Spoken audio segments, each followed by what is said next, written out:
तो लक्षण भी दो प्रकार का होता है, पहला स्वरूप लक्षण, दूसरा तटस्थ लक्षण। स्वरूप लक्षण क्या है? जो लक्षण वस्तु के स्वरूप में रहे और वस्तु को लखाए उसे क्या बोलते हैं? उसे बोलते हैं स्वरूप लक्षण।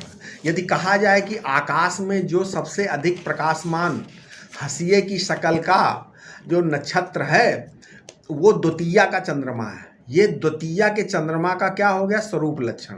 अच्छा, दूसरा तटस्थ लक्षण क्या है?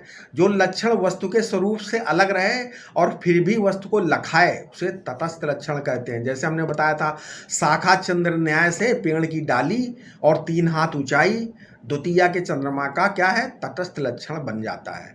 तो जो ये जन्मादस्य यतः से जन्मादि ब्रह्म का लक्षण बताया जा रहा है वो ब्रह्म का तटस्थ लक्षण है। ठीक है, ये अन्यनिष्ठ होने पर भी जिज्ञास ब्रह्म का बोधन कराने में समर्थ है। ये लक्षण जिज्ञासु की स्थिति को ध्यान में रखकर बनाया जा रहा है, जो ब्रह्म को जानना चाहता है। इसलिए कहा है क्या? तद भिन्ने सति बोधक तद बोधकत्वम तटस्थ लक्षणम, तद भिन्ने सति तद भिन्ने सति तद बोधकत्वम स्वरूप लक्षणम।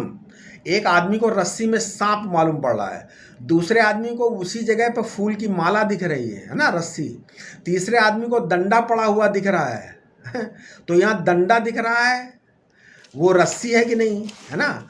जहाँ माला दिख रही है वो भी रस्सी है, वो सर्प जिसमें दिख रहा है वो भी रस्सी है। तो देखो वहाँ न माला है, न डंडा है, न सांप है, वो तो रस्सी है। ये रस्सी में कल्पित क्या हो गए? रस्सी में कल्पित है, तो ये क्या बन गए? तटस्थ लक्षण बन गए। समझ में आ गया?